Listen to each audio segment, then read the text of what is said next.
Usap-usapan ng katatakutang magaganap dito sa Family Feud. At eto na ang host na pinapangarap kong may maganap sa amin. Nausapan, Mr. Edu Manzano! Mga kaibigan, hello. Sa mga natahali po sa inyo lahat. Sa inyo lahat po, welcome to Family Feud. Ako po si Edu Manzano. May dalawang grupo po tayong bago ngayong araw na ito. Awal ng pamilya makakapag 300 points at sa maglaro po sa ating Fast Money. Dahil celebrities po ang ating mga contestants, ating jackpot ay 150,000 pesos. So bago po natin simulan ang game, let's meet the families. Let's begin with the Tweet Biz family. Eto ang laging late. Pero siya naman ang COD. Ano yung COD? Cash on delivery. Ayan, yun ang kagandahan kay Team Yap. Cash Yan ang on laging delivery. cash. Oo. Okay, kung si Gorgie naman. Siya ang anak kong social climber. Pwede na. Sa aming apat, siya ang feeling celebrity. Eh si Atty. Carrasco, naman. Dapat lahat ng tanong tungkol sa anak. Dapat tong araw na to sa'yo mapupunta ang ating jackpot na 100,000 Dapat! Birthday na birthday mo. Kaya lang, ito muna, kailangan nyo muna masagasaan itong grupo. Ito, mga kaibigan, please welcome ating Spooky Night family!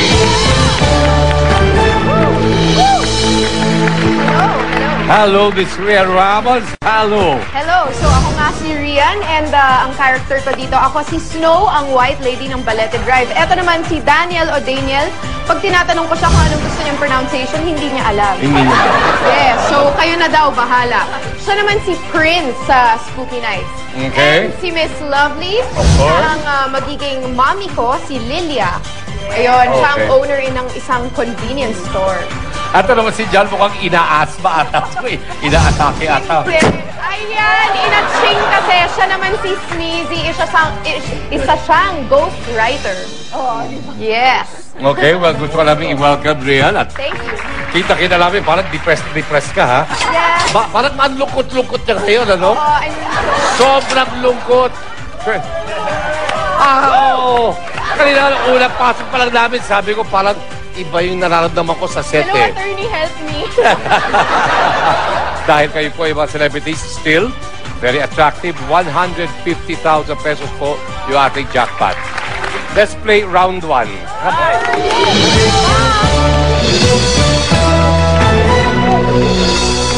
Uy, wag mo idadaan sa sigaw, ha? Hindi. Okay. Pasabunutan. Sasabunutan mo si Ria. Ay, handshake na ako. Handshake mo lang. Para sure ako. Okay? Hindi ano. Natatakot ako.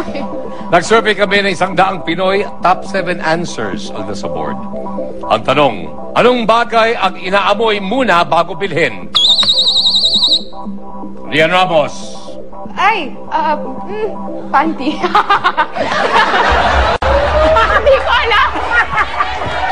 Inaaway mo na ang sabi bilhin. Baka gamit na, eto. Kaya inaaway mo na. Pwede. Tignan natin. Anong bagay ang inaamoy muna bago bilhin?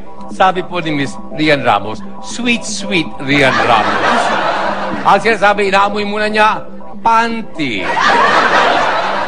Our survey says... No, okay. Okay, Miss Lolit Solis. Pabango. Di ba dapat amoy mo muna? Oo. Maganda. Okay. Hindi ano. Iba ka rin mag-isip, ha? Yung sa kanya, sa tingin mo, wala talaga. Hindi. Well, let's find out. Papa ko! Yun ang top answer. Number 1. Lolit, pass or play? Play. Play. Rian, we'll come back to you later. Halika muna, Banay. Inday, Lolit. Top answer, ha? Oo, di ba? Tanongin natin si Tim, anong bagay ang inaamoy muna bago bilhin? Prutas. Yeah, pwede yun. Yeah, kaya. Okay, pwede. Dapat lang. Prutas. Good answer. Corgi. Flowers. Bulaklak. Saka babae, no? Flowers. Yes. Flowers. Tama. Ron. Karne. Survey says. Baboy. Meats. Oh, Balik ito na, din balik sa na naman akin. tayo sa'yo. Inay Lolit, anong bagay ang inaamoy muna bago bilhin? Sabon? Oy, good. Di ba? Di ba? Ensayado ka, ha? Sabon! Oh! Wow! Di ba, pwede? Ikaw! Ikaw na! Okay. Timya, Dalawa pa eh, oh. anong bagay? Leather goods. Leather goods. Labo. Yeah, para malaman mo rin talaga. para mo tunay. Tunay. Kung tunay. Leather goods! Nope. Social kasi! Okay. Oo. Gorgie. Ulam. Ulam. Wala. Ron. Shampoo. Iba naman siya sa sabon eh. Shampoo. No. Okay. Spooky night. John. Isda. Pwede. Isda. Lovely. Deodorant? Deodorant. Inaamoy. Okay. Daniel or Daniel. T-shirt. T-shirt. T-shirt. Okay, it's all up to you. Nako, napapressure ako. Okay. Anong bagay ang inaamoy muna bago bilhin? Isda. Let's find out. Survey says, isda!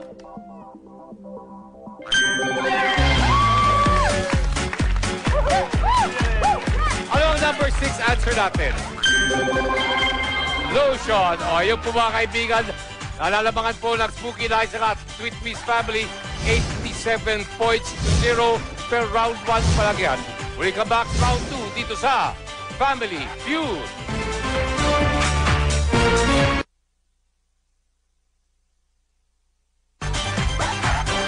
Okay, welcome back to Family Feud. Recap lang po tayo after 1 round. Bakit alamang po ang ating Spooky Nights family. Pero gusto pong ipaalam ni Miss Lolit Solis na yun po ay na-steal lang po nila dahil ang mga puntos na yan talagang dapat ay napunta sa Sweet Biz. Okay, kaya naman po, let's go to the next round. Daniel, and Tim, let's play round 2.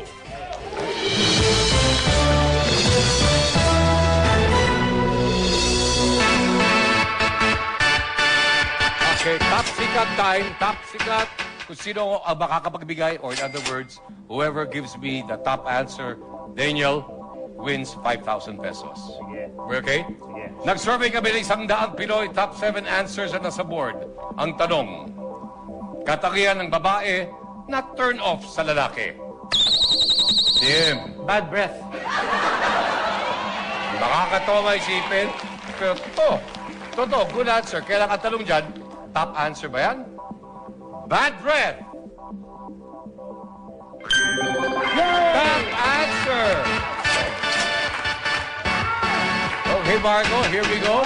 Like we said, pag top answer, ha? Answer din yung akin? Hindi kanina, ngayon lang po sa round na ito. Okay, please give it to Tim.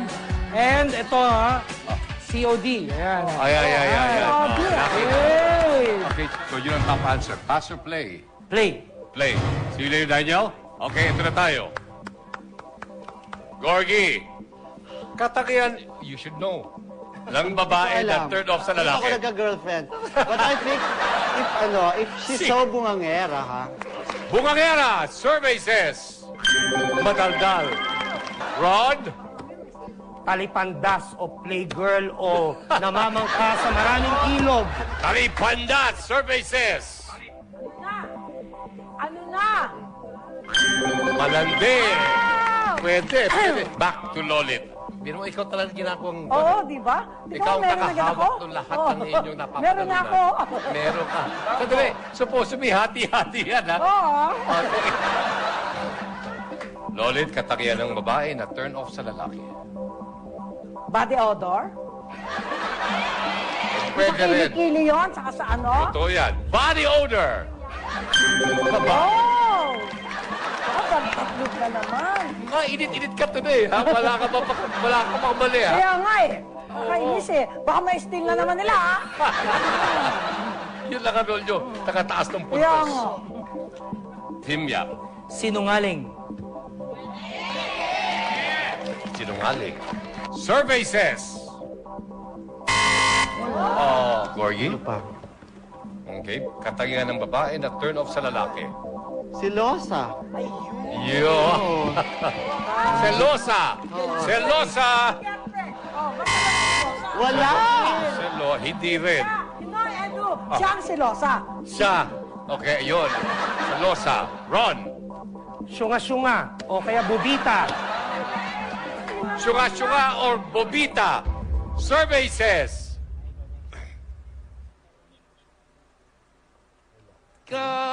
Oh! Okay. Ito na. Pag-asa yun na. Kita mo? Kayo taga-taas ng punto, sila taga-steal. John? Sa akin, Tingin mo. nati-turn up ako sa madumi ang katawan. Madumi katawan, pwede? Yes, of course. Bakit hindi, di ba? Miss Lovely. Yung maraming buhok? Maraming buhok. Daniel? Madumi. Madumi. Katangian ng babae na turn off sa lalaki. Sige, madumi. Madumi. Basta madumi. Survey says, for the steal. No! Ano yung number 7 natin? Mataba. Baka siguro naman yung sobrang taba. Number 5. Mahalandi, maharot. Number 3. Maarte. Okay, after 2 rounds po, humabol ho ng konti ng bahagya. Ating tweet base, kailan labang pa rin po ang ating Spooky Nights. Sa ating pagbabalik, of course, double score sa ating round 3. Dito po sa Family Feud.